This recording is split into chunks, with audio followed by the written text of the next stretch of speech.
इस particular video में हम लोग जस्ट कनेक्टेड है जो प्रीवियस वीडियो से। सो हमने प्रीवियस वीडियो में ये देखा था कि short term needs and long term needs के बारे, लॉन्ग टर्म गोल्स के बारे में। सो कुछ ऐसे इंसिडेंट्स और इवेंट्स हम लोग बात करते हैं, नॉट इंसिडेंट्स, इवेंट्स जो बहुत बोलते हैं।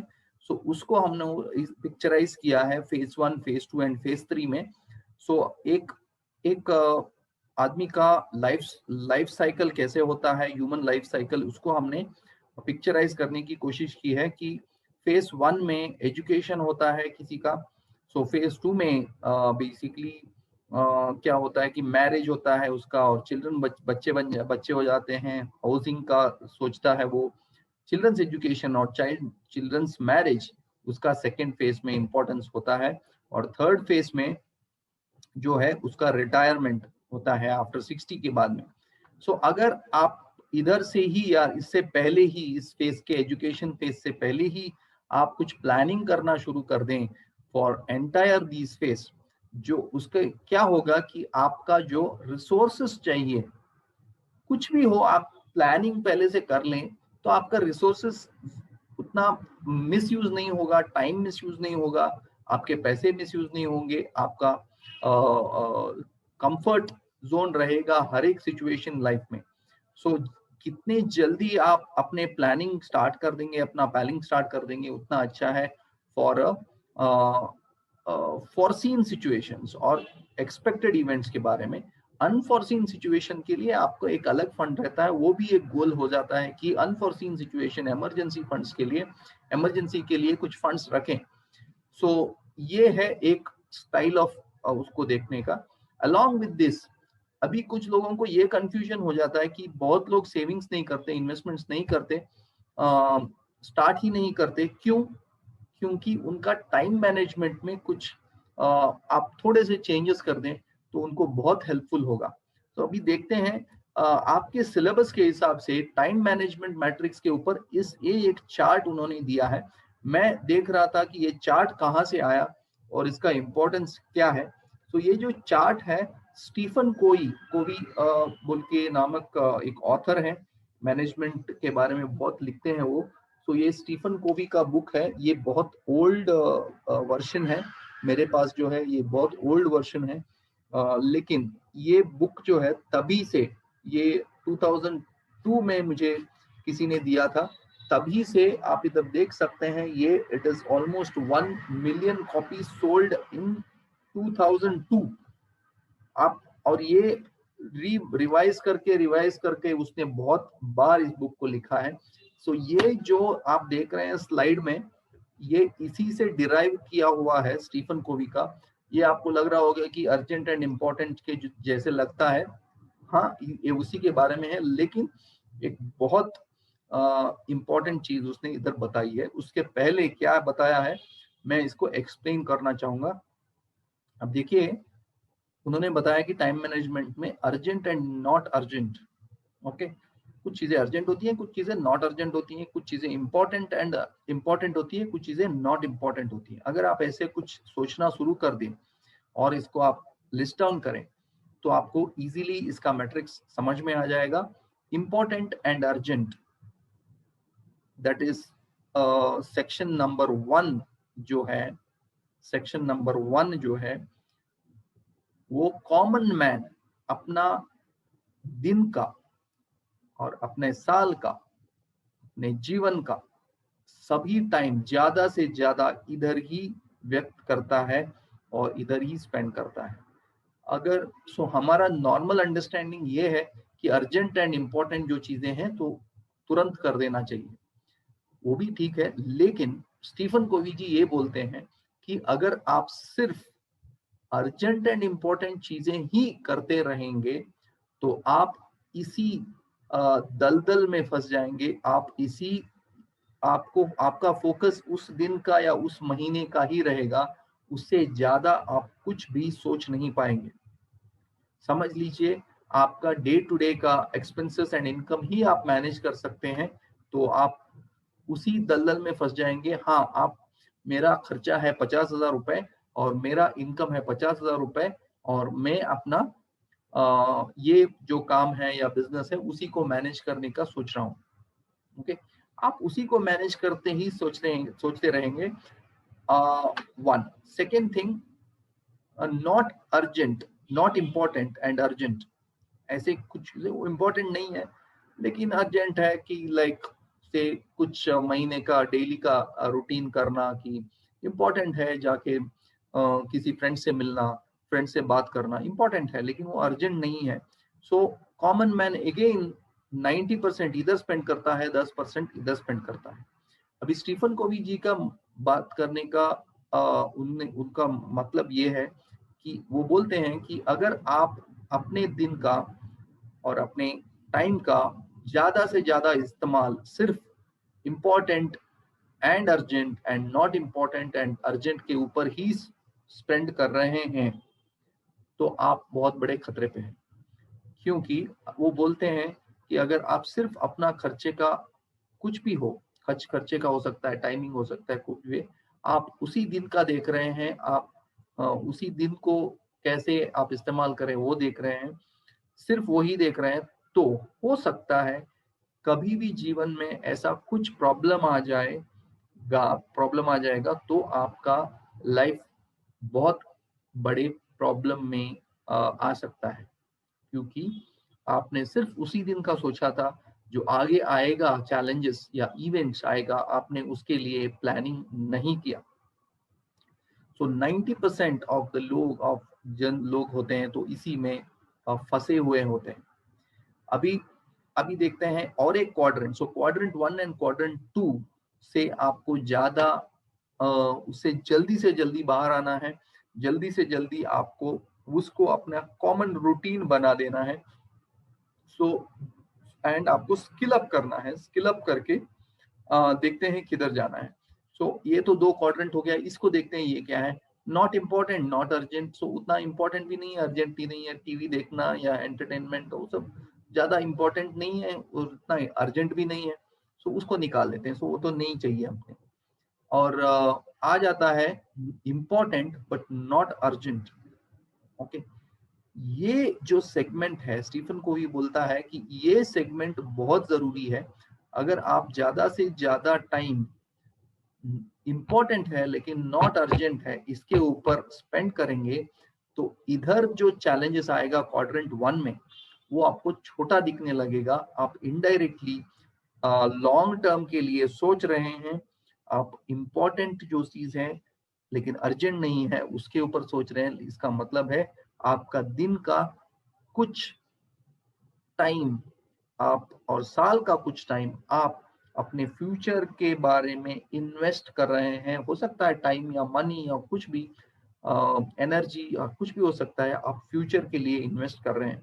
सो जब भी आप इसके लिए काम ज्यादा करेंगे, सिर्फ फ्यूचर के लिए काम करने से कुछ नहीं होगा, आपको इसमें भी करना है, इसमें भी करना है। लेकिन जो लोग ज्यादा से ज्यादा टाइम अपना इधर व्यतीत करते हैं, इधर थर्ड क्वाड्रेंट में, वो ज्यादा सक्सेसफुल होते हैं और उनका इम्पोर्टेंट एंड अर्जेंट वाले का प्रॉब्लम बहुत कम हो जाता है। और अगर फ्यूचर में उनका कुछ भी चैलेंजेस आए, जैसे कि अभी हम लोग देख रहे हैं कि ये पेंडेमिक की वजह से बहुत लोगों का इनकम डिसरप्ट हो गया है, तो ऐसे कुछ होता है, वो तैयार रहते हैं ये क्वाड्रेंट वाले लोग।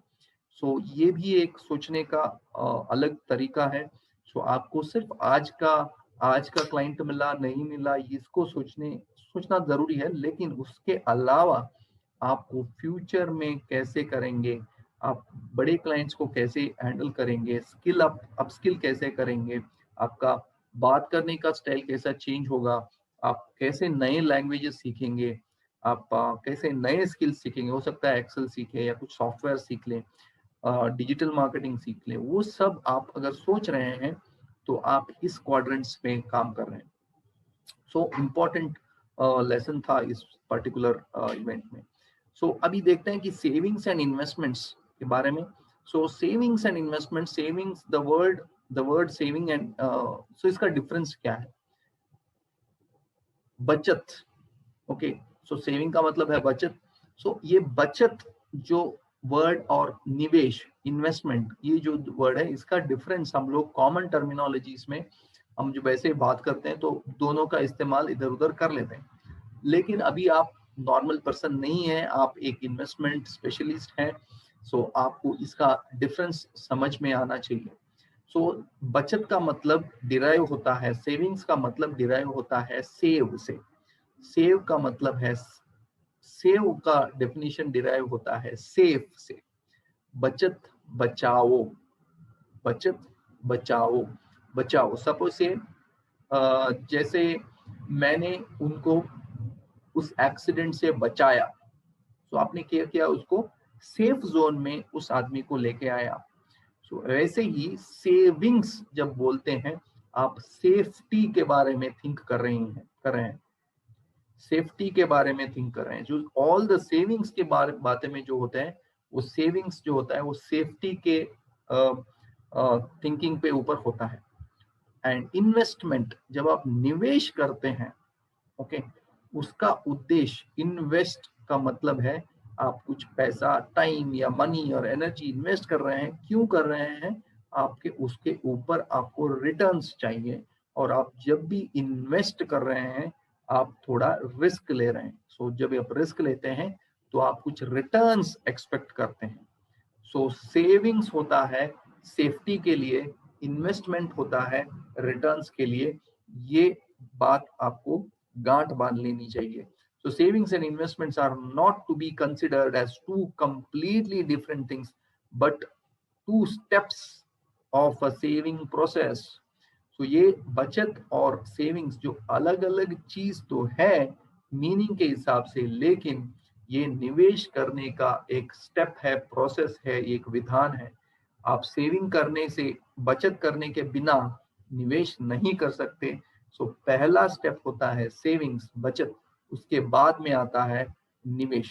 सो ये जो एक्सप्लेन किया है, फैक्टर्स टू इवैल्यूएट इन्वेस्टमेंट्स। सो एक इन्वेस्टमेंट को हम लोग कैसे जज करते हैं, इवैल्यूएट करते हैं, करना है या नहीं करना है, एक कॉमन मैन कैसे देखता है? कॉमन मैन इसको देखता है सेफ्टी के हिसाब से। क्या मेरा डाला हुआ पैसा वापस आएगा? क्या मेरा डाला हुआ पैसे का रिटर्न्स ठीक तरीके से मिलेगा, ऑन टाइम मिलेगा? उसको सोचने को बोलते हैं सेफ्टी। उसके बाद में आता है लिक्विडिटी। लिक्विडिटी का मतलब है ऑन टाइम आएगा, क्या मैं अपने निवेश को कैश के इनकैश कर पाऊंगा? समझ लीजिए मेरे पास गोल्ड है, क्या मैं किसी भी टाइम पे जाके उस गोल्ड को सेल कर पाऊंगा? हाँ, सो हाई लिक्विडिटी है इसके ऊपर। समझ लीजिए मेरे पास एक घर है, क्या मैं किसी भी टाइम पे जाके इस घर को सेल कर पाऊंगा? नो, इसका मतलब है मेरा लिक्विडिटी ऑन रियल एस्टेट कम है और गोल्ड में ज्यादा है। सो इसको बोलते हैं लिक्विडिटी। सो एक कॉमन मैन देखता है सेफ्टी, लिक्विडिटी एंड रिटर्न्स। कैसे रिटर्न्स हैं, कैसे टाइप के रिटर्न्स हैं? मुझे मंथली रिटर्न मिलेगा, एनुअल रिटर्न मिलेगा, इनकम मिलेगा या कैपिटल गेन मिलेगा? सो उसके हिसाब से भी एन इन्वेस्टर देखता है। सो कैपिटल गेन का मतलब है आपने कुछ लिया, इन्वेस्ट किया 10 लाख रुपया, और 10 लाख रुपए कुछ महीने बाद हो गया 12 लाख। सो 2 लाख रुपए, वैल्यू माइनस 10, 2 लाख रुपीज आपका हो जाता है कैपिटल गेन। वैसे ही आपने कैपिटल 10 लाख रुपए बैंक में एफडी रखा, आपको महीने का इंटरेस्ट मिल जाता है, उसको बोलते हैं इनकम। ओके, आमदनी या आपको कैश फ्लो आ रहा है। सो रिटर्न्स मिलेगा, कौन सा टाइप का रिटर्न्स मिलेगा वो भी इन्वेस्टर देखता है। सो और कुछ भी देखता है, कन्वीनियंस देखता है, क्या मुझे इतना आसान है इन्वेस्ट करना, और उसके बारे में मुझे नॉलेज है, कोई है मुझे हेल्प करने वाला, या उसका प्रोफेशनलिज्म है क्या? ये सब भी क्लाइंट देखता है, कन्वीनियंस देखता है। पैसा डालना तो ठीक है, लेकिन निकालते वक्त कितना कन्वीनियंस है, क्या मैं उस कंपनी को कांटेक्ट कर पाऊंगा? वो सब चीजें देखना भी जरूरी है। उसके बाद में आता है टिकट साइज। टिकट साइज का मतलब है कितना मिनिमम इन्वेस्टमेंट मैं कर सकूंगा, और लॉन्ग टर्म के लिए है या एक ही बार पैसा डालना है। छोटे निवेशकों के लिए चलेगा क्या, या हर कोई इन्वेस्ट कर रहा है? अगर बड़ा इन्वेस्टर है तो देखेगा कि हर कोई इन्वेस्ट कर रहा है या सिर्फ प्रीमियम लोगों के लिए है। मेरे छोटा इन्वेस्टर देखेगा कि हाँ, सब लोग इन्वेस्ट करते हैं, बहुत लोगों ने इन्वेस्ट किया, छोटा अमाउंट डाल सकते हैं। इस सब चीजों को देखना टिकट साइज का मतलब है कि कितना मिनिमम एंड मैक्सिमम इन्वेस्टमेंट कर सकते हैं। और कितने पीरियड्स में इन्वेस्ट कर सकते हैं। टैक्सेबिलिटी ऑफ इनकम, जो भी इनकम आएगा, taxability of income and deduction. तो इनकम तो आ जाएगा समझ लीजिए, लेकिन अगर वो हाईली टैक्स्ड है, तो पोस्ट टैक्स इनकम जो है अगर बहुत कम है, सो थोड़ा सोचने की बात है कि अगर इनकम अच्छा है लेकिन बहुत टैक्स्ड है, so and after tax income जो है उतना ज्यादा अट्रैक्टिव नहीं है, तो वो उसको देखना, उसको अलग तरीके से देखना पड़ेगा। सो इनकम टैक्स डिडक्शन मिलेगा मुझे सेक्शन 80C में या सेक्शन 80D में या कौन से भी सेक्शंस में गवर्नमेंट का। सो इनकम टैक्स डिपार्टमेंट ने उसके लिए कुछ प्रोविजंस रखा है। ये सब चीजें को देखना जरूरी पड़ता है। Real returns versus nominal return. और एक चीज, रिटर्न्स तो हम लोग देख लिए अभी, और एक चीज को ध्यान में रखना है। आपको याद होगा कि अगर आपने अपने दादाजी से, परदादाजी से बात किया है आपने, तो उन्होंने बोला होगा कि आपको कि हाँ, जब हमारे जमाने में हम लोगों को महीने का 2 रुपए में महीना चल जाता था, कुछ आने में मुझे इतना चावल मिल जाता था, गेहूं मिल जाता था, ऑल दैट थिंग। सो अभी उस एक आने में या 1 रुपए में, 2 रुपए में जिंदगी तो महीना छोड़ दीजिए, एक दिन भी नहीं चलेगा, एक घंटा भी नहीं चलेगा। क्यों ऐसा हुआ है? क्योंकि महंगाई का दर जो है जनरली ज्यादा होता जाता है। तो इसका मतलब ये है, जो 2 रुपए में आप तब खरीद सकते थी, आज वो खरीद नहीं सकेंगे। ओके, उस पैसे का वैल्यू जो है घट गया है। वो ही गेहूं जो कुछ आनों में मिलता था, आज आपको कुछ से 40-50 रुपीज देना पड़ेगा। करेक्ट। सो पैसे का वैल्यू घट गया है और प्रोडक्ट का वैल्यू ज्यादा हो गया है, इसको हम लोग बोलते हैं इन्फ्लेशन। अभी आपको रिटर्न्स जब आप देखते हैं, तो आपको ये देखना है कि रिटर्न्स तो मिल गया, लेकिन क्या ये महंगाई को बीट कर रहा है, उसको देखना भी बहुत जरूरी है। सो हम लोग इसको और एक एंगल में सोचते हैं। समझ लीजिए आप इन्वेस्ट कर रहे हैं मेरे साथ, और मैं बोलूंगा आपको रिटर्न्स दूंगा। आप बोल रहे हाँ, इन्वेस्ट कर दिया, अभी रिटर्न्स तो दूंगा, आपने पूछा नहीं कि कितना रिटर्न्स, मैंने बताया नहीं। समझ लीजिए आप 1 महीना बाद और 1 साल बाद आते हैं, तो मैं आपको दे देता हूँ 2% रिटर्न। आप बोलेंगे ये तो बहुत कम है ना। कम किससे कंपेयर करेंगे तो है, सो कंपेयर करेंगे आप कुछ और इन्वेस्टमेंट से, वो एक ऑप्शन है। नहीं तो आप कंपेयर करेंगे मार्केट के रिटर्न्स से। मार्केट का रिटर्न जो होता है वो नॉर्मल रिटर्न जैसे एफडी होता है, ये सब इन्फ्लेशन के आजू बाजू में होता है, महंगाई के दर के पास होता है। So no risk returns generally महंगाई के, नॉर्मल महंगाई के आजू बाजू होता है। अभी इन्फ्लेशन का दर कितना है, महंगाई का दर कितना है? महंगाई का दर अप्रोक्सीमेटली समझ लीजिए कि 6% है। 6% के हिसाब से पैसे का वैल्यू जो है घट रहा है। अगर पैसे का वैल्यू घट रहा है 6% के हिसाब से, और आप जाके निवेश करते हैं किसी भी एफडी में जहां आपको मिल रहा है 7%, पैसे का वैल्यू घट रहा है 6% और आपका निवेश जो है आगे बढ़ रहा है 7% के हिसाब से, तो आपका रियल रिटर्न जो है वो 7% नहीं रहता, वो हो जाता है 1%। कैसे? 7 is the return nominal rate आपको मिल रहा है, और इन्फ्लेशन उससे डिडक्ट करते हैं, तो आपको मिलता है रियल रेट ऑफ रिटर्न। सो इसका मतलब है, अगर आप इन्फ्लेशन निकालते हैं तो एक्चुअली आपके जेब में सिर्फ 1% रिटर्न आ रहा है। सो nominal rate is a return from an investment before considering inflation. 7% जो है हमने विदाउट इन्फ्लेशन कंसिडर किया था, उसका जो रिटर्न है वो 7% है। नॉमिनल रिटर्न 7% एग्जाम्पल में, और रियल रिटर्न जो है 1% है। ओके, तो ये जो हमने किया उसको बोलते हैं रियल रिटर्न कैलकुलेशन। अभी रियल रिटर्न जब कैलकुलेट करते हैं, तो लेमैन के हिसाब से, अगर एक आम आदमी के हिसाब से करते हैं, तो जो मैंने आपको फॉर्मूला बताया, real return is equal to nominal interest rate minus inflation.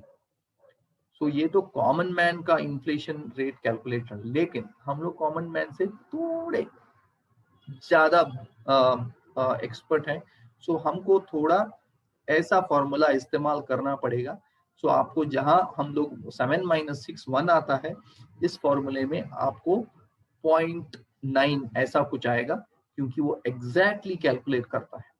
सो आपको एग्जाम पॉइंट ऑफ व्यू ऐसा कैलकुलेशन भी आ सकता है। आपको ये फॉर्मूला देख के रखना है। Real return interest rate is equal to 1 plus nominal interest rate divided by 1 plus inflation -1 जो होता है वो है रियल रेट का फॉर्मूला। सो वो हो गया। सो जब हम कैलकुलेशन के बाद में बात कर रहे हैं तो हम लोग थोड़ा देख लेते हैं कि कंप्यूटेशन ऑफ गोल, हमने जो गोल कैलकुलेट किया था, इन्फ्लेशन को हाथ में रखे अगर हम गोल कैलकुलेट करते हैं तो कैसा दिखेगा, और इसके बाद में हम लोग देखते हैं कि हम लोग क्या करेंगे। So Rakesh wants to save for her daughter's higher education after 15 years. जो एजुकेशन आ रहा है 15 साल के बाद, उसके लिए वो अभी से इन्वेस्टमेंट करना शुरू करना चाहता है, लेकिन उसको पता चलना चाहिए कि अपना उस गोल का वैल्यू कितना होगा। वो गोल को फाइनेंशियल गोल के हिसाब से कन्वर्ट करना चाहता है। तो देखते हैं क्या करेगा वो। इन्फ्लेशन जो है 10%। सो उसने ये एक अंदाजा लगा लिया कि महंगाई जो है एजुकेशन की वो 10% के हिसाब से ज्यादा हो रही है। हाँ, आप भी अपना देख लीजिए, बच्चे का स्कूल का फीस कितना था 10 साल पहले और आज कितना है। तो आपको भी अंदाजा लग जाएगा कि इन्फ्लेशन जो है कॉमन मैन के लिए एजुकेशन में 10 से 12% तक है। सो राकेश ने उसको आइडेंटिफाई कर लिया है। और करंट वैल्यू देखते हैं कैलकुलेट कैसे करते हैं। Current value of higher education भी उसने समझ लिया कि 5 लाख रुपए चाहिए। उसी एजुकेशन को आज का रेट जो है 5 लाख रुपए है, 15 साल बाद कितना होगा, उस फॉर्मूले के लिए आपको कैलकुलेशन के लिए वो ये फॉर्मूला है कि 5 lakh rupees that is the current value of the current value bracket में 1.1 to the power 15 that is n। Okay, ऐसे डालना है तो आपको मिलेगा 20,88,000। जस्ट इमेजिन कीजिए 15 साल में 4 गुना बढ़ गया है आपका कॉस्टिंग। सो ऐसे हम लोग गोल कैलकुलेशन करते हैं। अभी एक्सेल में आपके लिए एक ऑप्शन है called as future value, FV. आप एक्सेल में जाइए और जस्ट चलिए देखते हैं कि एक्सेल में इसको कैसे कर सकते हैं। आपको एग्जाम में एक्सेल होगा, एक्सेल नहीं होगा, आपको ओपन ऑफिस होगा। जस्ट देख लीजिए, ओपन ऑफिस भी ऑलमोस्ट सेम दिखता है। एक्सेल में जाके या आप F V future value type करेंगे। जब आप फ्यूचर वैल्यू टाइप करेंगे तो आपको ये फॉर्मूला दिखेगा इधर ऑटोमेटिकली। आपको जस्ट क्लिक करना है। आपको ये ऑटोमेटिकली ये आस्क आ जाएगा, ये पूछेगा कि ये सब चाहिए। अभी आपको क्विकली मैं बता देता हूँ कि रेट का मतलब है तो इंटरेस्ट रेट। ऑफ कोर्स इसमें थोड़ा डीप में जा सकते हैं आप अलग है, लेकिन अभी जो पोजीशन में है और जिस चैप्टर में है, जितना चाहिए हम लोग उतना आपको सिखा रहे हैं, क्योंकि एक्सेल के बारे में ही सिखाने के लिए, फाइनेंशियल कैलकुलेशंस को सिखाने के लिए ही 1 घंटा लगेगा। हम उधर तक नहीं जाएंगे। रेट जो पूछ रहा है वो 10% है। एन पर का मतलब है नंबर ऑफ पीरियड। अभी आपको 10% एनुअलाइज दिया है। नंबर ऑफ पीरियड्स कितना था 15 साल था उसका एजुकेशन होने के लिए। 15 साल। पीएमटी का मतलब है पेमेंट। क्या कुछ मंथली या पीरियडिकल कैश फ्लो है, उन्होंने कुछ बताया नहीं कि बीच बीच में कुछ है। उसने सिर्फ बताया कि 5 लाख का आज का कॉस्टिंग है और कितना होगा 15 साल बाद 10% के हिसाब से। हमने इन्फ्लेशन को ले लिया, एन पर को ले लिया, पीएमटी 0 है, कुछ नहीं है, उसने बताया नहीं है। बाद में 5 लाख रुपए उसका आज का प्रेजेंट वैल्यू है। कैलकुलेशन 5 लाख रुपए है। और आपको जो है end of the period beginning of the year आज से कितना होगा, 0 या 1 doesn't matter here in this calculation. Future value का आ गया, देखते हैं, एंटर मारते हैं कि क्या होगा। 20,88,426 इज द अमाउंट एक्सेल दिखा रहा है। अभी आप पूछेंगे कि रेड क्यों दिखा रहा है, माइनस क्यों दिखा रहा है। हमने जब डाला था वो पॉजिटिव डाला था, लेकिन ये पूछ रहा है, एक्सेल समझ रहा है कि ये चाहिए, नेगेटिव है। चाहिए हमारे अकाउंट से बाहर जाने वाला है आफ्टर 15 years। तो इसके लिए वो ऐसे दिखा रहा है। So this is a basic calculation, आपको इसको समझना है। सो फ्यूचर वैल्यू डालिए, ऐसे ही आप बहुत सब कैलकुलेट कर सकते हैं। सो आगे देखते हैं, अगर वो प्रसंग आता है तो हम लोग डेफिनेटली आपको इसके बारे में सीखेंगे, नहीं है तो आपको गूगल में बहुत सारे मिल जाएंगे। सो ये था छोटा सा video on the chapter 1। So landscape के बारे में, इन्वेस्टमेंट लैंडस्केप के बारे में और भी कुछ वीडियोस हैं। बहुत इंटरेस्टिंग है ये चैप्टर और बहुत ज़रूरी भी है practical point of view, exam point of view. So हम लोग मिलेंगे अगले वीडियो में। आप ट्यून रहिए, आप हमारे साथ रहिए, इकट्ठे चलेंगे और आप भी सीखेंगे, हम भी सीखेंगे आपके साथ। So thank you very much, stay tuned.